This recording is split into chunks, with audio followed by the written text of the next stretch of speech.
Hey, I'm Alex Radcliffe from Board Game Co, and today I'm reviewing Wild Duo from Triceratops. Wild Duo is a set of 5 abstract strategy games for 2 players. Everything you see here is a prototype, rules, components subject to change. I know a lot of the art as well is going to be in higher detail than it is already, but past that I'll have a link to the crowdfunding campaign down below, and let's go ahead and start off with the first one. Now I will say, all 5 of these puzzles have clever little names, but I do not remember all of them, so we're just going to go ahead and start off with this one over here. For each of these, I'll timestamp everything down below, but I'm going to kind of wrap up the how the game plays and the opinion in each of these because they're 5 different games in a single box. So it's going to be game, how it plays, general opinion, on to the next, all of those timestamp below. Over here, we have the first one, and I guess the timestamps will have the name, so check that out. But anyways, over here we have the first one over here, and this one's going to have you trying to get them in a straight line. You're going to be trying to get your color in a straight line, and you can do so by placing a bird down, or by moving it as far as you want in a straight line along your color. So this person can move here or here or here, or they can move all the way down there. So you go ahead, you place a bird down. Let's go ahead and put down another bird over here. I'll go ahead and I'll try to place this guy over here. I'll respond by going over here because I don't want them to get 4 in a color, and I think I can go ahead and effectively do that. Now I haven't told you one thing because they're going to respond to that by, let's say they go over here. Now at this point, I think I'm going to go ahead and see, the problem is you can also capture other players' pieces. So I'm going to go ahead and go here, which is going to prevent them from capturing my pieces, because if you ever place a piece in a way that creates a capture, you can flip all those pieces. So this person over here, they're going to go ahead and go here, which means I can actually go ahead and go here, flipping that, capturing that. The problem is I can't win by placing one down. I have to move one, but that means this one can move over here. So I'm going to respond to that by moving this one over here, which does give me a little bit of leeway, so I can go ahead and stop that one from moving over here. So I'm going to try to counter that by putting one down over here, and then I'll go ahead and respond to that by putting one down over here. Now you can't capture by placing, you can only capture by moving, so I'm still not good. But that means this person is going to go over here, which puts me in a bit of a tough spot. Not as much that I can do, but I could go over here like so. You see, I can go ahead and get that, and boom, there we go, I won. That's kind of the back and forth. That's the general idea of how you play this game. Now, I was just going very rapid fire, not really worrying about the consequence of my actions, but the general idea is you place down a piece, and then you either move that piece, or you move it as far as you want along your own color to go ahead and do so. Quick, short, to the point, I enjoy it. In fact, I'm going to say this for most of these. All of these puzzles I enjoyed, but there's enjoyed and then there's, oh my gosh, it's a great game you need to try out, and I'd say only maybe 1 or 2 of them fell more into that category, but we'll talk about that. This one is fun. It's basically a little bit of Othello, a little bit of tactical placement. I think the puzzle is certainly there. It's certainly rewarding, certainly engaging, certainly fast playing, easy to teach, all of those things, but it also doesn't wow me. It's good. It does the job. If you're looking for a nice abstract puzzle that goes in a collection of abstract puzzles, well, this definitely fits the bill. We're going to go ahead and dump all of these tokens into their own little bags over here. And again, prototype, all those things subject to change. Let's go ahead and move those off to the side and continue with the next one. Now, this next one over here, this is a knife fight in a gun. And what is it? No, I said that wrong. A knife fight in an alley? Is that what it is? Is that the term? This is a knife fight in an alley or a knife fight in a telephone booth. I don't know the term, but the basic idea is this is close combat, and it's close combat in a way that's going to have you at each other's throats. Now, this is going to be a little bit confusing, so I'm going to move a little quickly and hopefully you can keep up with this.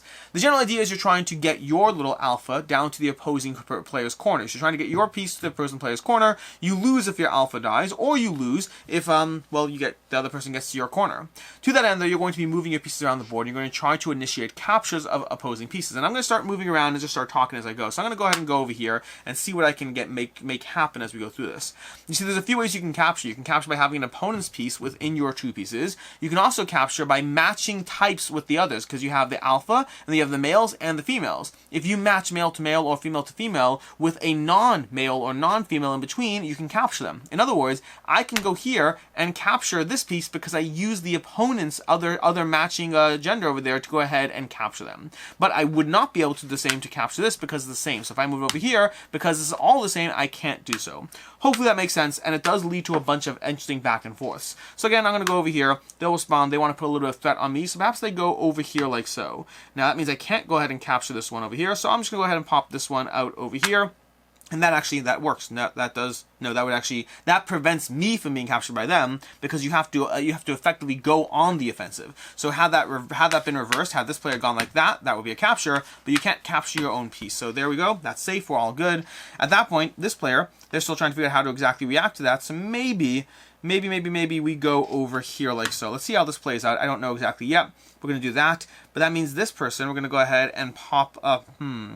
we're going to go ahead and pop this up over here. I'm not really overly worried about it. And this person's going to go there and capture my piece. I'm going to go ahead and respond to that by, you see, they also negated me from capturing theirs, unfortunately. So I'm going to go ahead and pop this one over here and see what happens. They're going to pop down and capture my piece. We're not going well over there. This is not working in my favor at the moment. But I can go over here and capture their piece because I got those two between that and the opposing side. They're going to respond by popping that alpha down over here. In fact, that's an obligatory move. Once 3 pieces are captured, you have to move your alpha out of the corner so that the opposing player can get there. But that means that you do open up the possibility of players trying to get in your way. So I moved over here. They're moving over here. Let's pretend that this person goes over, we're going to go ahead and have the alpha move out over here. And hopefully that doesn't actually bite us, but we'll find out. We're going to go ahead and have this player move like so. Nope. We're going to go ahead and have this player move like so and see how that plays out for me. Now this person can go over here and capture because even though it's the same type, they still have 2 of theirs, so they went ahead and capture there. And I can't move here to capture there. We can go back and forth, but that's the general idea. Eventually you get to a point where you're able to move your alpha to the corner, and then on the opposing side, you have a 6x6 grid instead of a 5x5 grid, which leads to a slightly less aggressive side. This one is going to be divisive. This one is so... Finding the patterns of how you capture each other's pieces in this is brutal. It is fast, it is mean, it has enough ways to capture that you're very rarely on the stalemate side. To a certain extent, it reminds me a bit, very different, but it reminds me a bit of a game called Abalone. Because Abalone had a similar concept that I think this one does, which is at first the game is very aggressive, very in your face, very trying to make moves that capture your opponent's pieces. As you get better at it, it starts becoming much more defensive and harder to actually move the game forward. So at first the game is very strong, very fast, very bitey. You will have players upset that they missed the capture, but as you play it more, it starts getting much more defensive and can slow down to a crawl. So I think it is a good game, but it does have that aspect of it slows down to a tactical crawl as players start to recognize all the patterns and also learn how to avoid them. So I liked it a lot at first, and then as I got better, it kind of went down a little bit, which is a problem I had with Abalone as well, that it was an amazing game. It was an amazing abstract strategy game until you realize that when you're playing against 2 players who are good, it ends up being a bit of a slow stalemate, which can happen in that one. Then we have this one over here. This one's going to have an interesting little puzzle of as soon as a player cannot make a legal move, the other team wins. And by legal move, I don't mean a legal move in general. I mean if any one of your pieces cannot move at all, then the opposing player wins. And the way you move your piece is as far as you want in a straight line. And a straight line is a loose terminology because, for example, this is a straight line. So this piece can move here. This piece over here can move here. It can move here. It can move here. It can move here. And that's as far as it can go. Now you'll notice that every single piece has different ways that it can move around the board, which means let's go ahead and start this off. I'm going to go ahead and pop over. Let's go ahead and pop over here. I popped across the side of the board to there, which is a completely legal move. This player over here is going to go ahead and pop down over here, which possibly is not the best move because it means if someone goes here, they will not be able to legally move, which means I think that means to me, I want to go ahead and set up the bar that I can go there. So I went over here, there, which means next turn I'll be able to go there. I don't have an easy way of solving that except retreating, which is not kind of what I wanted to do, but I guess functionally it does the job. This piece would be in threat, but it's not right now, unfortunately. So, did I put myself in a pickle already? See, I can't just move down because you can go across the board either way, so there's not much I can do. So I think ultimately I just have to retreat, so I'm going to go ahead and pop over there. That means this player is going to go ahead and try to go a bit more on the defensive. They're going to do so by going here because they can lock in spots over there. I have to get a little bit more freedom and agency lined up over here, so what I'm going to do is any spots they have that are more limited, I think I'm just going to pop out one over here because that will give me a little bit more freedom as far as being able to go down the center line. In the meantime, they're going to respond by trying to box in some more of my pieces, so maybe this guy goes ahead and pops up over here to be able to go ahead and retreat around the board over there. I'm going to go ahead and respond to that by doing something clever, definitely something clever in the game. We're going to go ahead and try to, see, it's getting harder and harder to piece things in over here. Maybe we go ahead and we go down over here and see how that plays out for us. They're going to go ahead and respond to that by going and let's box that person in just a drop. See how that plays out. See if that's going to be a good thing or a bad thing for us. We can go ahead and respond to that by trying to box somebody else in. In fact, we can go on the defensive over here by boxing that in because now I can move there and capture them. They're going to respond to that by shifting that guy down here, which means over here this guy's in threat and that guy's in threat, which is actually a real problem. And I think right about now I'm probably going to lose unless, nope, I can go ahead and shift around the other side and win by locking in their piece. That's basically the way this puzzle plays out. You're constantly trying to rotate around the board, trying to get into each other's faces by trying to figure out the board patterns of how to rotate, move, and quickly dash around the board in different ways. Again, it is similar to the previous one. It starts off as, oh, you got me, and then as you play it a bit more, it does move a bit more into seeing those patterns and being a lot more defensive. Eventually, you'll hit the stalemate. Again, it's a fun game. It does the job. I don't know if I found it overly rewarding. I didn't find it, I think it had the same defensive problem that happens as you continue to go on without being as rewarding at first. The other one, the monkey one, is incredibly rewarding at first because you really feel like you have control of the battlefield as you knock opposing players out.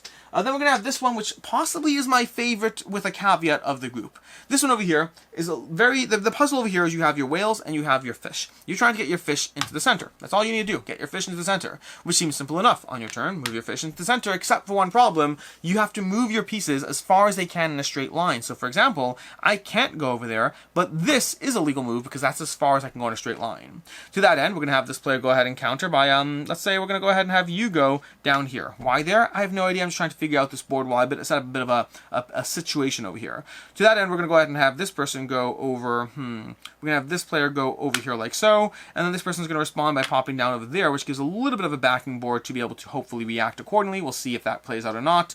This player is going to go ahead and pop down here and see how that works out for us, and this player is going to go ahead and shift down over there, which does open up some things for us potentially, but we're still trying to just get a situation where we can move without having the board completely locked for us. To that end, what we're going to do is we're going to go ahead and have this person, ooh, that could be fun. We're going to have this person move there and see how that plays out. Meanwhile, this person is going to go ahead and pop this down over here, and then I'm going to see what I can do over there. I'm going to go ahead and have this person pop over here, which means now, right about now, you can see that because we've created this, anyone who can get a piece in this line will have the opportunity to be able to move things over there. So I'm going to try to do that before the opposing player does, but specifically with my fish over here, and we'll see how that ultimately plays out. This player over here is going to respond by I don't know what they're going to respond with, but let's go ahead and pop this down over here like so, which means now all they need to do is get their fish over there. The tricky part of that is, can I do anything that will help me out over here? I don't know. I can go here, then here, then here, but I think I'm actually ultimately going to go over here like so. Now, this player can't go over here. They can't go over here. They could jump down here, but they are trying to ultimately get their fish into position, so I think they're going to shift down over here, which means they can slide over there if they want to, which means I need to consider moving my whale. And so to that end, I will. I'm going to move over here like so. Well, actually, I have to move over there as far as I can in a straight line. At this point, this player can no longer get that, but they can possibly do other things. What if they go over, If they go over here, that will give us some opportunity. So they shift down over there. I respond by going over here, which means they now need to move this down over here, which means now they can go ahead and get there, which means I need to block them off, and I don't know if I actually can. I don't know if I can, because I have to either block this line in some way, shape, or form, which I can't. This person can go down here, this person can go here, this person can go here. None of them actually effectively block the line, which means I'm pretty sure I think they won. And I can't stop this, so yeah, I go ahead and let's say I move over here, and they move down over here, and they got their fish into the middle. That's the core puzzle of how you play this. You're trying to set up the board in a way that ultimately gets you into the middle, and I realize now I'm missing a bag for that particular bag. But you're trying to get your pieces into the middle, specifically your fish into the middle. You're trying to use your whales to set things up. The whales, by the way, can never land in the middle. If a whale would take a move that would land in the middle, they just can't take that move. You can't clog the middle up. And you're trying to tactically outmaneuver your opponent as you try to get in the center. This one felt very different than other ones I've played. I'm sure it could end up in that defensive pattern aspect that I talked about, but it hasn't yet for me. It's fast moving, it's quick, it lets you try to set up the board in a way that you trying to get into the center feels a little different than any other ones I've played, any of the abstract games I've played in the mix, which is why I enjoy that one more than the others, which brings us lastly to this elephant one, and this one actually has two sides to the board, by the way, one side with neutral elephants, but this reminds me a bit of Tsar. You're going to have your two sides of elephants, and the players can effectively move as far as they can based on the height of the stack. So right now, they move there, that's as far as they go. Another player can go over here, and the goal of the game is to control the most elephant stacks. So to that end, I'm trying to get control of the stack, but honestly, I think this person has control, so I think I'm going to go ahead and take a step back and see how that plays out. They see that, unfortunately, so they're going to go ahead and pop onto there, which means I can still take control over the stack, but I'm mindful of this piece, so I think I want to try to get ahead and take this person out of the running first, which I don't know if that's going to be as easy as all that. And let me see what I can do over here. I can go over here like so, see what happens. They're going to respond to that by popping this person. They don't actually want to go in any direction over here because that wouldn't work for them. So they're going to go ahead and pop this guy down over here, which works for me because I'm going to go ahead and pop this one down here. They're going to respond by popping this on top of there. I'll respond over here like so. They can't deal with that. They could go ahead in other directions, which they might go ahead and do. I think they'll have this going to go 1, 2, 3. You see, you have to go the height of the stack when you travel, which means I'm going to go 1, 2, 3 and take control of that one. Now they can't go ahead and take control of that because this is a size 3, which means it can't go in here. This is size 2, which means it only lands here. So right now this guy's safe.